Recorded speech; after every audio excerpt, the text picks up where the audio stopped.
3 मित्रों नमस्कार। Through the literary lens के इस एपिसोड में मैं राजेश आसुदानी रकीब मैं डॉक्टर विनोद आसुदानी आप सभी का बहुत बहुत स्वागत करते हैं। और आज जो विषय या जो लेकर आए हैं हम बात, वो एक बड़ी अनोखी बात है। महाभारत से कौन वाकिफ़ नहीं है। महाभारत हमारी संस्कृति का, हमारी विरासत का एक अभिन्न हिस्सा है और पढ़ा होगा आपने या टीवी पर देखा होगा, लेकिन इसकी कहानी से हम सभी लोग वाकिफ़ हैं और हमारी नस नस में समाई है। और कई बातों को हम महाभारतीय तरीके से अपने जीवन में सोचते हैं और कहते हैं विनोद भाई ऐसा कि जो महाभारत में पाया जाता है वो कहीं और भी पाया जा सकता है, पर जो महाभारत में नहीं है वो कहीं और अन्यत्र आपको नहीं मिलेगा। बिल्कुल। तो एक संपूर्ण युग का एक दर्शन हमें होता है, और न केवल संपूर्ण युग का दर्शन होता है, किंतु मुझे तो ऐसा लगता है कि महाभारत जो है it is a timeless story, it is a temporal as well as timeless. और हर युग में एक महाभारत होता है, चाहे उसके समीकरण अलग हो, चाहे उसके पात्र अलग हो, किंतु महाभारत के भीतर जो चिंतन है वो चिंतन कभी नहीं मरता। और राजेश जी, आज जो हम बात कर रहे हैं महाभारत में, तो वैसे बहुत सारे संदर्भ हैं, बहुत सारी बातें हैं जिस पर हमें बात करनी चाहिए, किंतु आज हम चलेंगे महाभारत के मूलभूत कारण की ओर। We will discuss the root cause of Mahabharata. इस पर बहुत सारे विद्वानों का अलग अलग मत है जी। कुछ कहते हैं, कोई कहता है कि राज्य लोलुपता इसका कारण थी, कोई कहता है लालच कारण था, कोई कहता है ह्यूमन नेचर इटसेल्फ कारण है महाभारत का, कोई कहते हैं कि साहब द्रौपदी का वस्त्र हरण जो है वो महाभारत का एक मूल कारण था। कई कयास लगाए जाते हैं। बिल्कुल। कोई कहता है कि इंद्रप्रस्थ में जब दुर्योधन जाते हैं और उस समय द्रौपदी उन पर हंसती है और कहती है कि अंधे का पुत्र भी अंधा, तो वहाँ से लोग मानते हैं कि दुर्योधन के मन में ऐसी एक नफरत सी आ गई और वही महाभारत का कारण है। या कुछ लोग कहते हैं कि समालोचक जो हैं उन्होंने बहुत सारी बातें कही हैं। इरावती कर्वे का आपने पढ़ा होगा, महाभारत पे समीक्षाएं हैं उनकी, या और भी कई, मराठी में तो बहुत सारे इस पर बातचीत हुई है, हिंदी में भी हुई है और सभी भाषाओं में हुई है।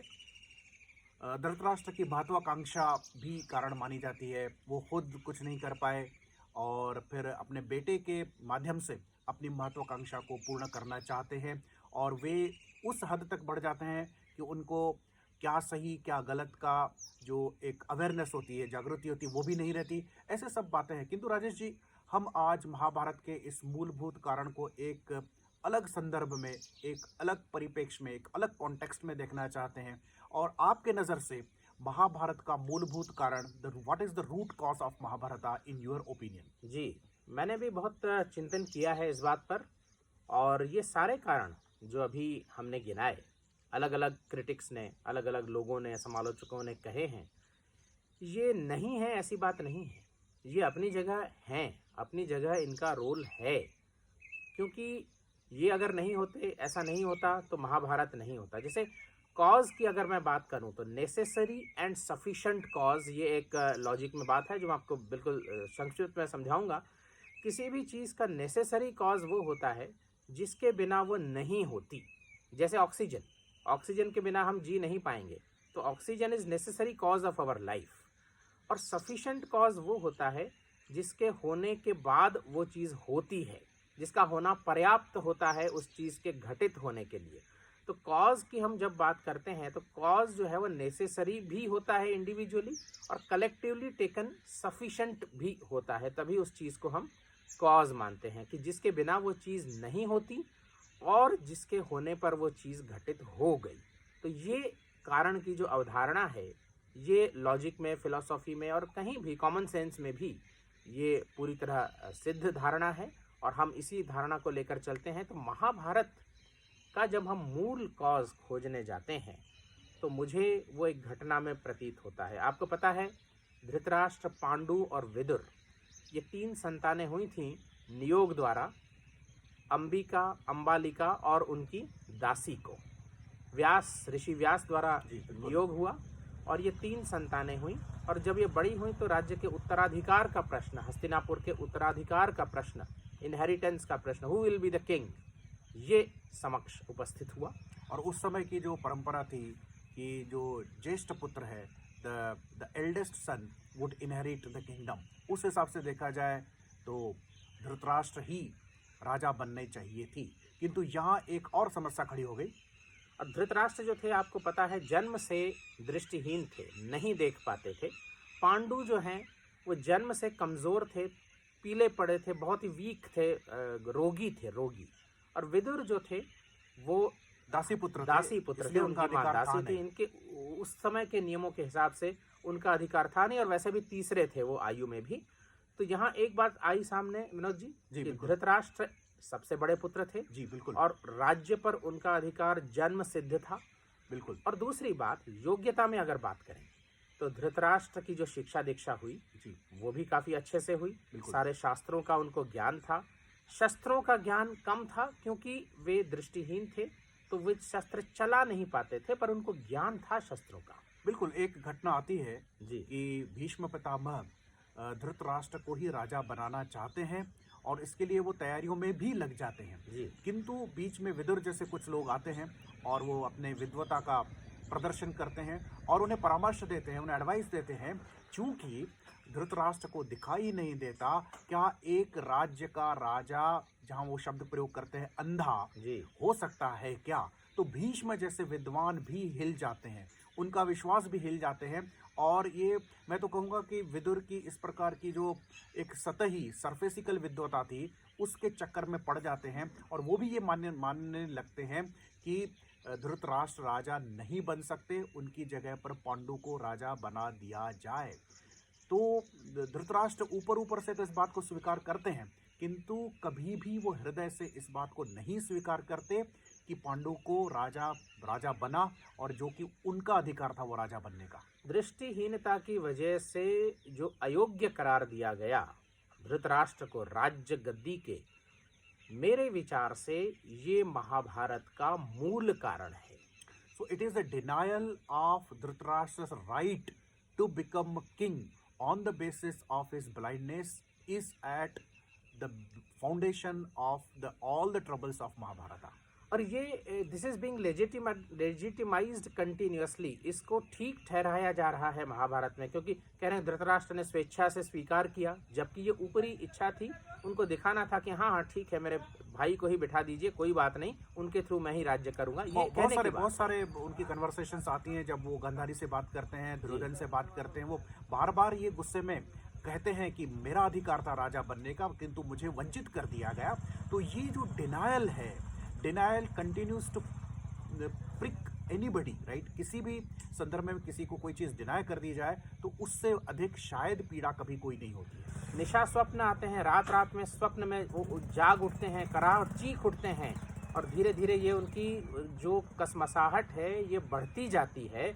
और जब उनके पुत्र होते हैं दुर्योधन और पांडवों के पुत्र होते हैं 5 पांडु के, तो फिर से राज्य का प्रश्न उठता है। अच्छा, इससे पहले हुआ ये था कि पांडु कुछ दिनों तक तो राजा थे जी, पर उसके बाद चूंकि उनके वो रोगी थे और उन्हें एक शाप मिला हुआ था, तो उन्होंने राज्य का त्याग कर दिया था। वे चले गए थे वन में, और उनकी अनुपस्थिति में धृतराष्ट्र को प्रतिनिधि के तौर पे राजा नियुक्त किया गया, और वे सुचारू ढंग से राज्य का संचालन करते थे भीष्म की सहायता से, बाकी लोगों की सहायता से। कहीं भी आपको उस दौर में कोई क्रूरता, धृतराष्ट्र की कोई दुष्टता का परिचय आपको नहीं मिलेगा संपूर्ण महाभारत। यानी वो राज्य करने के लिए पूरे तरीके से योग्य हैं, वो राज्य करते भी हैं। अगर ऐसी स्थिति थी तो धृतराष्ट्र को पहले से ही राजा क्यों नहीं बनाया गया, ये सबसे बड़ा प्रश्न है। और भीष्म पितामह थे, उनको तो इच्छा मृत्यु का वरदान था। वे जैसे धृतराष्ट्र को सपोर्ट कर रहे थे राज्य करने में, यही चीज वो पहले भी कर सकते थे। इससे पहले भी कई वर्षों तक हस्तिनापुर का राज्य कारोबार भीष्म ही चलाते थे। जब विचित्रवीर्य और चित्रांगद की मृत्यु हो गई, अकाल मृत्यु हो गई, तो भीष्म ही रीजेंट थे, वही राज्य कारोबार चलाते थे। जो भीष्म थे और विदुर जैसे विद्वान महामंत्री थे, तो धृतराष्ट्र को राजा न बनाने का तो कोई कारण ही नहीं दिखाई देता। मतलब क्या इतनी सी सोच बड़े बड़े पंडितों में, विदुर में उस समय नहीं थी कि ठीक है दृष्टिहीनता है, पर हम लोग हैं, और पांडु भी अनुज थे, पांडु भी सहायता कर सकते थे पूरी तरह से। बिल्कुल। तो क्या ये अयोग्यता केवल एक शारीरिक अक्षमता के कारण बनाई गई अयोग्यता के द्वारा राज्य का उनसे छीना जाना, ये कहीं ना कहीं खलता रहा उनको धीरे धीरे? और ये प्रश्न हमेशा साइडलाइन किया गया, उसके बाद किसी ने इस प्रश्न को सीरियसली नहीं उठाया, केवल धृतराष्ट्र के मन में ये कौंधता रहा। यहाँ तक कि गांधारी भी इस बात में उनसे सहमत नहीं थी, उनके प्रति गांधारी की कोई सहानुभूति नहीं थी इस मामले में। ये बड़ी विचित्र बात हमें देखने को मिलती है यहाँ।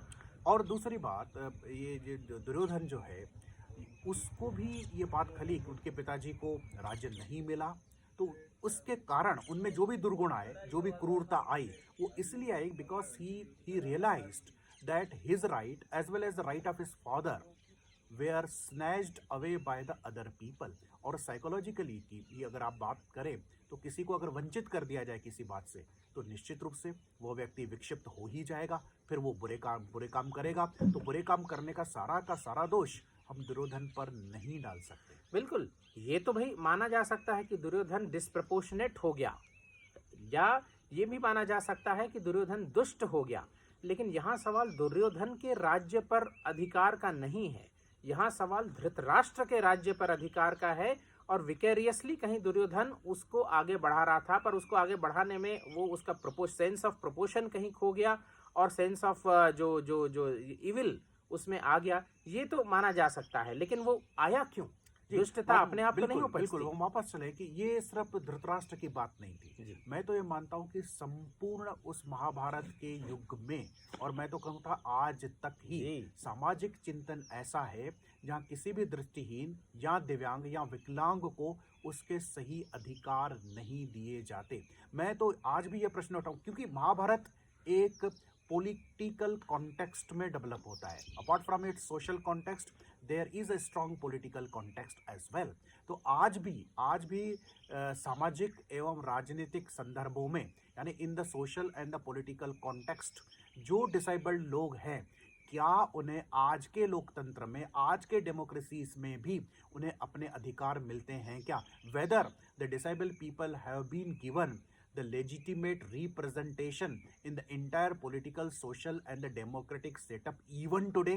अगर ऐसा नहीं है राजेश जी, तो मुझे तो लगता है कि जो धृतराष्ट्र के साथ जो अन्याय हुआ था, जो इनजस्टिस हुआ था, कहीं ना कहीं वो इनजस्टिस आज भी कायम है। कहीं ना कहीं ऐसे बहुत सारे धृतराष्ट्र हैं जो आज भी चीख रहे हैं, चिल्ला रहे हैं, किंतु आज का लोकतंत्र, आज के समाज व्यवस्था, आज के राजनीतिक व्यवस्था आज भी उन्हें अपने अधिकार नहीं दे रही है।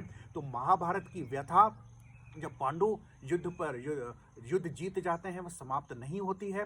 ये व्यथा, जो अधिकारों का जो डिनायल की व्यथा है, वो आज भी जीवित है। और उस संदर्भ में देखा जाए तो धृतराष्ट्र का दर्द, धृतराष्ट्र की पीड़ा आज भी उसी प्रकार से जीवित है।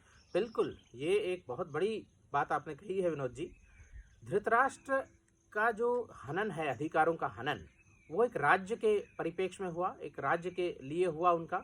लेकिन यही चीज़ छोटी छोटी लेवल से बड़ी बड़ी लेवल तक, पॉलिटिकल, राजनीतिक धरातल पे, सामाजिक धरातल पे, आर्थिक धरातल पे, और इवन व्यक्तिगत धरातल पे जो विकलांगों के साथ, दिव्यांगों के साथ हो रही है, जो वंचित लोग हैं, जो डिप्राइव्ड क्लासेस ऑफ सोसाइटी हैं, वो डिसेबल्ड तो हैं ही हैं, और जो अनटचेबल्स हैं, जो दलित हैं, जो मैं तो यहाँ तक कहूँगा कि जो स्त्रियाँ हैं, ये जो डिस्क्रिमिनेशन है, ये जो भेदभाव है, जो भेदभाव महाभारत का मूल कारण रहा है एक दृष्टिहीन व्यक्ति के प्रति, ये भेदभाव आज सीधे तौर पर विकलांगों के साथ तो हो ही रहा है हर क्षेत्र में। यहाँ राज्य की बात नहीं है, आप कहेंगे, और केवल पॉलिटिकल रिप्रेजेंटेशन की बात नहीं है, वो तो है ही है। पंचायत से पार्लियामेंट तक जो प्रतिनिधित्व चाहिए सारी चीज़ों में दिव्यांगों को, वो तो मिलना ही चाहिए। विकलांगों को, दिव्यांग भी बड़ा एक अजीब सा शब्द प्रयोग हो रहा है, तो ये तो बिल्कुल इस पर मेरा विरोध है। लेकिन बाकी भी जो वंचित तबके हैं, डिप्राइव्ड सेक्शंस ऑफ सोसाइटी हैं, जब तक उन्हें पूर्ण प्रतिनिधित्व, पूर्ण रिकॉग्निशन, पूरा सम्मान, पूरे जीवन की जो अपॉर्चुनिटीज़ हैं, लाइफ अपॉर्चुनिटीज़, वो उन्हें नहीं मिलेंगी, तब तक महाभारत हर दौर में घटित होते रहेंगे। ये हमें अच्छी तरह से समझ लेना चाहिए। हमारी समझ तो इतनी सीमित है कि आज भी महाभारत का मूल कारण अगर आप सर्वे करें, किसी से पूछें, बड़े बड़े विद्वानों से लेके एक सड़क पे चलते लड़की या लड़के से, तो वो द्रौपदी के मान हनन को ही महाभारत का कारण मानते हैं। या और जो बाकी सब चीजें हमने कही, किसी के मुंह से मैंने आज तक ये नहीं सुना है कि धृतराष्ट्र के साथ जो भेदभाव हुआ वही महाभारत का मूल कारण है। क्यों नहीं सुना है? क्यों कि लोगों ने ये लेजिटिमाइज कर लिया है, नॉर्मलाइज कर लिया, लोगों ने ये मान लिया है कि जो हुआ वो तो बिल्कुल ठीक ही था। भी उनको लगता है कि नेत्रहीन राजा नहीं कर सकता, और उस वही टेंडेंसी, वही प्रवृत्ति कि नेत्रहीन ये नहीं कर सकता, नेत्रहीन वो नहीं कर सकता, ये व्यवसाय नहीं कर सकता, वो नौकरी नहीं कर सकता, एमएलए नहीं बन सकता, एमपी नहीं बन सकता, राष्ट्राध्यक्ष नहीं बनता, प्राइम मिनिस्टर नहीं बनता। मैं तो यहाँ तक कहूँगा साइकोलॉजिकली कि धृतराष्ट्र की आत्मा तब तक भटकती रहेगी जब तक इस संसार में किसी न किसी राष्ट्र अध्यक्ष कोई नेत्रहीन या विकलांग नहीं बनता। बिल्कुल, ये बिल्कुल सही बात है। हर ओहदे पे, छोटे से बड़े तक, जब तक विकलांग व्यक्ति कोई आरूढ़ नहीं होता है, तब तक धृतराष्ट्र एक प्रतीक बनकर हमें प्रताड़ित करते रहेंगे कि जिस तरह से उनके साथ अन्याय हुआ है, ऐसा अन्याय हम न होने दें। ये हम सबकी जिम्मेदारी है। और महाभारत को हमको अगर ठीक ठीक समझना है तो हमें ये भी समझना पड़ेगा कि जिस तरह से दुर्योधन की उपज हुई, उस स्थिति में उन्होंने सेंस ऑफ प्रोपोर्शन खो दिया, वो कहीं अधिक ही आगे चले गए। बचपन में ही भीम को उन्होंने नदी में फेंक दिया। तो ये सारे जो रिएक्शंस हैं, अगर आप वर्षों तक सिस्टमिकली प्रताड़ना जारी रखोगे किसी ग्रुप की, यस बिल्कुल, तो ये होता सोशल एंड पॉलिटिकल और economic exploitation is bound to explode one day. जी, और वो हो ही रहा है। उदाहरण देने की आवश्यकता नहीं है। अब नक्सलिज्म कहाँ से आया? नक्सलिज्म अपने आप में, मतलब ये हमें बड़े अच्छा एक शॉर्टकट मिल गया है कि हम कोई भी जो दुर्घटना होती है, कोई भी जो गलत जो घटना होती है, हिंसा होती है, हम सीधा आरोप मढ़ देते हैं कि देखिए कितने हिंसक हैं, कितने पाश्विक हैं। सारी राज्य क्रांतियां आप फ्रांस में देखें, आप रशिया में देखें, जहां भी एक्सप्लॉइटेशन हद से ज्यादा चला गया, वहां एक्सप्लोजन हो गया, वहां विस्फोट हो गया, एक्सप्लॉइटेशन लीड्स टू एक्सप्लोजन। जी बिल्कुल। तो कहीं ना कहीं हमें ये समझना पड़ेगा। मैं अपने श्रोताओं से, देखने वालों से कहूंगा कि आप महाभारत को पुनः एक बार देखें। You look at the Mahabharat in a fresh light, reinterpret it, re understand it, और देखने का प्रयास करें कि महाभारत का रूट कॉज क्या है, कारण क्या है। एक बार इस नए संदर्भ में आप देखने का प्रयास करें, और आप अपने व्यूज से, आप अपने मत ओपिनियन से हमें भी अवगत कराते रहें। तो राजेश जी, और देखिए एक चीज है, जो डिस्प्रपोर्शनेट रिएक्शन होता है, हम उसको न्याय संगत नहीं ठहरा रहे। हम ये नहीं कह रहे कि एक्सप्लोजन अच्छा है सबके लिए, नहीं। हिंसा किसी भी रूप में अवांछनीय है, इट इज अनडिजायरेबल। पर जो सामाजिक, आर्थिक, राजनीतिक मजबूरियां, जो शोषण हो जाता है व्यक्तिगत भी, तो उससे इसका परिणाम ये होता है, ये हमको मानना पड़ेगा। और जब हम ये चीज मानेंगे तो हम ये जो शोषण हो रहा है उसको कम करेंगे, उसको नहीं करेंगे। जैसे आप सोचिए, महाभारत में अगर धृतराष्ट्र को राजा बना दिया जाता तो क्या वो दुष्ट था, या क्या दुर्योधन दुष्ट होता? मेरे ख्याल से तो बिल्कुल नहीं होता। सारी त्रासदी को हम रोक सकते थे, सारे इतने बड़े युद्ध को हम रोक सकते थे, लाखों लोगों का जो हत्या हो गई, जो कत्ल हो गया, जो नुकसान हुआ, इस सारे चीज़ों को हम रोका जा सकता था। आवश्यकता थी समझदारी की, आवश्यकता थी किसी के अधिकारों को न छीनने की। जब कृष्ण से कहा जाता है कि आप युद्ध रोकिए, और गांधारी अंत में शाप भी दे देती है कि आप रोक सकते थे पर आपने रोका नहीं, तो कहीं ना कहीं मैं इसको इस तरह से भी समझता हूँ कि कृष्ण अगर चाहते तो ये बात समझा सकते थे कि दृष्टिहीन होने से कोई व्यक्ति अयोग्य नहीं हो जाता राज्य के। आप अभी भी दुर्योधन को राजा भले मत बनाइए, लेकिन धृतराष्ट्र का जो अधिकार है राज्य का, और जो उन्होंने राज्य किया है कई सालों तक, उसको आप नलीफाई नहीं कर सकते। आप धृतराष्ट्र को राजा मानिए, और उसके बाद जो उसका उत्तराधिकारी आगे आए उस तरह से वो चलने दीजिए। ये कहीं कृष्ण भी कर सकते थे इस तरह से। तो ये हमें चाहिए कि हम कृष्ण बने न बने, पर हम जो शोषण को हम रोकने का प्रयास करें, उसके मूल में it should be nipped in the bud, जिसको कहते हैं। तो आप इस नए परिप्रेक्ष्य में महाभारत को सोचिए, महाभारत को देखिए, समझिए, और आज के युग में इसके क्या रिपरकेशंस हो सकते हैं, हम किस तरह इसको अंगीकृत कर सकते हैं अपने जीवन में, ये हम सब लोग मिलकर सोचें, तभी ये चर्चा सार्थक होगी। बहुत बहुत धन्यवाद राजेश जी, आपने बहुत बड़ी बातें, बहुत बड़े बिंदु उठाए हैं, और मुझे पूरा विश्वास है कि हमारे दर्शक इस पर गहन चिंतन करेंगे, सोचेंगे और निश्चित रूप से हम इस चिंतन की धारा को कहीं और आगे ले जाएंगे। तब तक डॉक्टर विनोद जी। आसुदानी और राजेश आसुदानी आपसे इजाजत चाहते हैं। चाहते हैं। एक नए एपिसोड लिटरेरी लेंस में जल्द ही हाजिर होंगे। नमस्कार। नमस्कार।